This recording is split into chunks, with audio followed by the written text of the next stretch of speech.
जुन्नर तालुक्याच्या वतीने माझे मित्र गणेश भाऊ कवडे यांच्या नेतृत्वाखाली आज राज्याचे लाडके मुख्यमंत्री आदरणीय देवेंद्रजी फडणवीस साहेब यांच्या वाढदिवसाच्या निमित्ताने आज एक सामुदायिक विवाह सोहळ्याचं आयोजन या ठिकाणी करण्यात आलेलं आहे आणि हजारोच्या संख्येने आपण सर्वजण या नववधूवरांना शुभेच्छा देण्यासाठी या ठिकाणी आलेला आहे।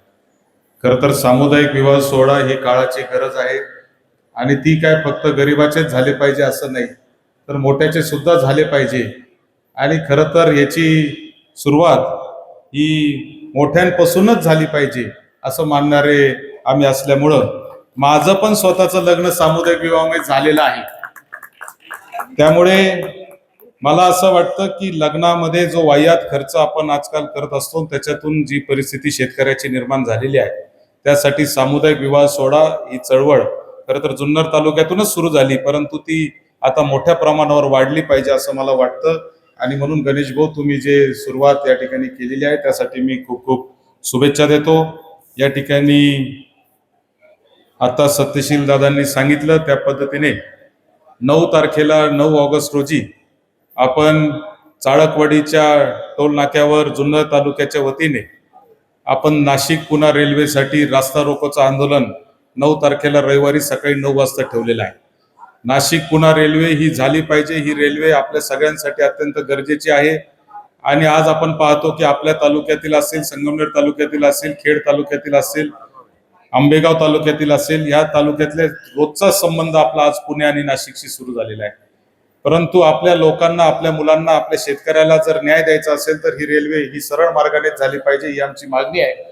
आणि त्यासाठी हा 9 तारखेला रास्ता रोको आपण ठेवलेला आहे। आपण सर्वांनी त्याच्यामध्ये सहभागी व्हावा असं देखील आजच्या या निमित्ताने आपल्या सगळ्यांना विनंती करतो।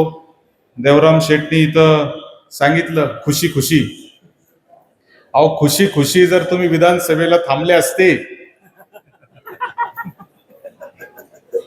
तर आज हे भाषण करायची वेळच आली नसती, काय सत्यशी।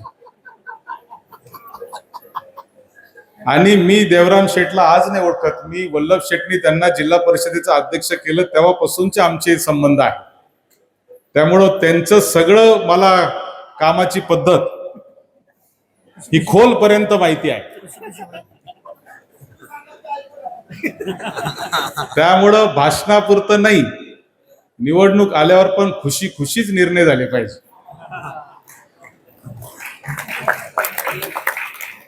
आज खरं तर मला आनंद ह्याचा आहे, गणेश हा अजातशत्रू व्यक्तिमत्व आहे। सगळ्यांबरोबर त्याचे मैत्रीचे संबंध आहे।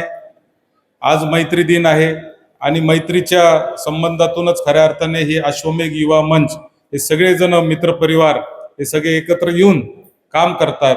आणि एवढा मोठा सामुदायिक विवाह सोहळा शाही म्हणजे करायचं म्हणून नाही, तर सगळ्या बाबतीमध्ये अत्यंत चोख नियोजन करून, चांगल्या पद्धतीचं नियोजन करून अत्यंत चांगला कार्यक्रम आज या निमित्ताने आपण केलेला आहे।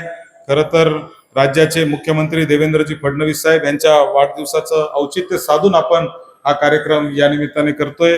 आणि म्हणून मी आपल्या या कार्यक्रमाच्या निमित्ताने देवेंद्रजी फडणवीस साहेब यांना देखील वाढदिवसाच्या निमित्ताने खूप खूप शुभेच्छा देतो।